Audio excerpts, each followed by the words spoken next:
Welcome back to Secrets of Buried Stories. Across the vast, arid plains of the Nazca Desert in southern Peru lies one of the most perplexing and awe-inspiring archaeological sites on Earth. Etched into the earth over 1,500 years ago by the ancient Nazca culture are hundreds of colossal geoglyphs, massive drawings of animals, plants, human-like figures, and abstract geometric shapes, some stretching for miles. Invisible from the ground, these figures are only truly discernible when viewed from a great height. Who made them? How? And perhaps most importantly, why? Their true purpose remains a monumental buried secret, one that has sparked theories ranging from the scientific to the truly otherworldly.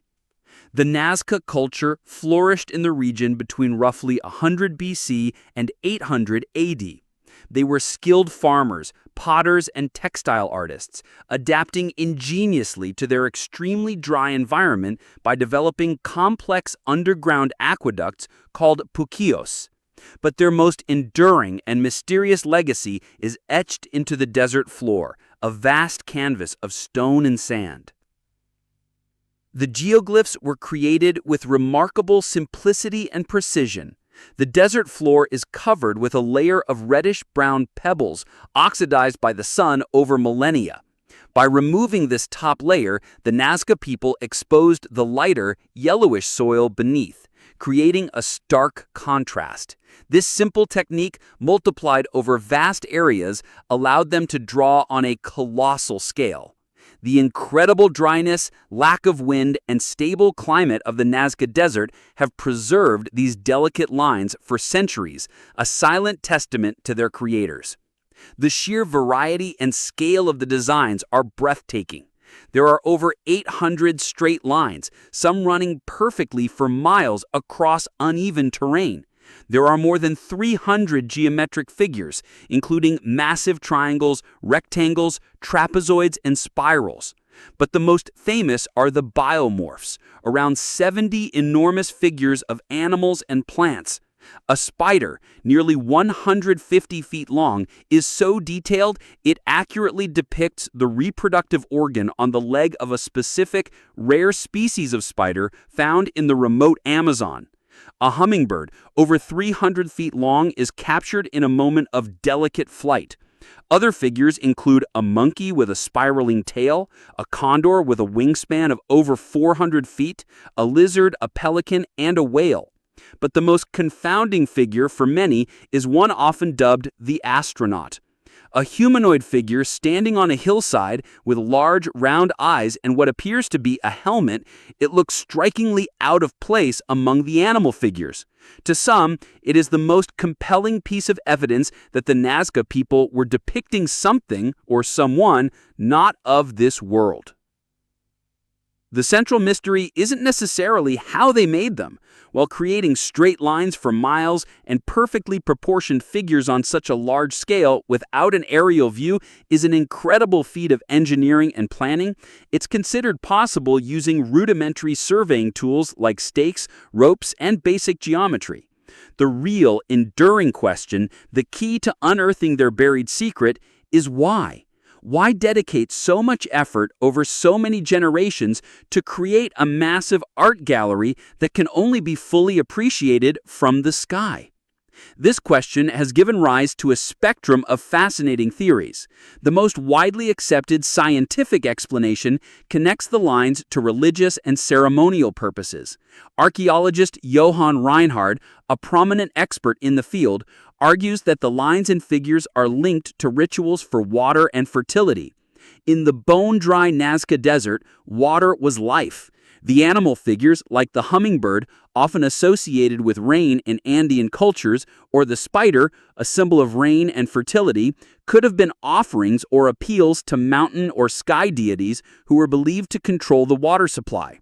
The long, straight lines might have been processional pathways, or sekis, leading to sacred sites, while the large geometric shapes could have been gathering places for clans to perform rituals. Another prominent theory, championed for decades by the German mathematician and archaeologist Maria Reich, suggests the lines functioned as a massive astronomical observatory. She proposed that many of the lines align with the rising and setting of the sun, moon, and significant stars during solstices and equinoxes. The spider figure, for instance, seems to align with the constellation Orion. This would make the Nazca Plain a colossal calendar and astronomical map used to track seasons for agriculture and predict celestial events for ceremonial purposes. While some alignments have been confirmed, many other lines do not seem to have any astronomical significance, suggesting this may only be part of the puzzle. Then we have the most sensational and popular theory, one that has captured the public imagination for decades, the ancient astronaut hypothesis.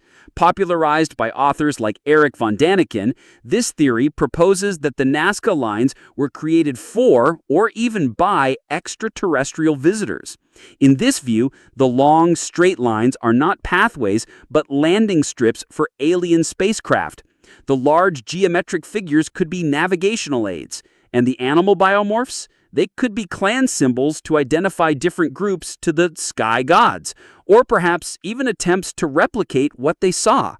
The astronaut figure is often cited as the smoking gun for this theory, a clear depiction of a being in a spacesuit.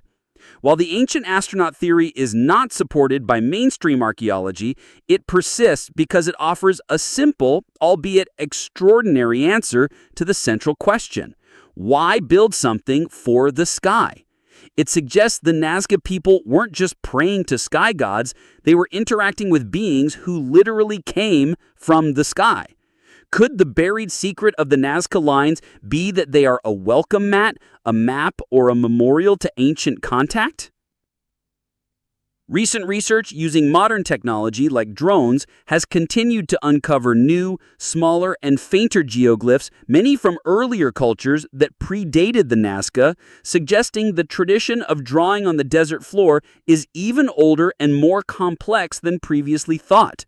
These new finds often depict humanoid figures and are located on hillsides, which suggests they were meant to be seen by people in the valleys below, perhaps complicating the for the sky theories. The Nazca Lines remain a profound and beautiful enigma. They are a testament to the complex belief systems, the engineering prowess, and the artistic vision of an ancient people. Were they a prayer for water, a map of the stars, or a message to the gods? Perhaps they were all of these things at once. The truth remains a magnificent, buried secret etched into the Peruvian desert, a silent, monumental gallery waiting for us to finally learn its language and understand its purpose.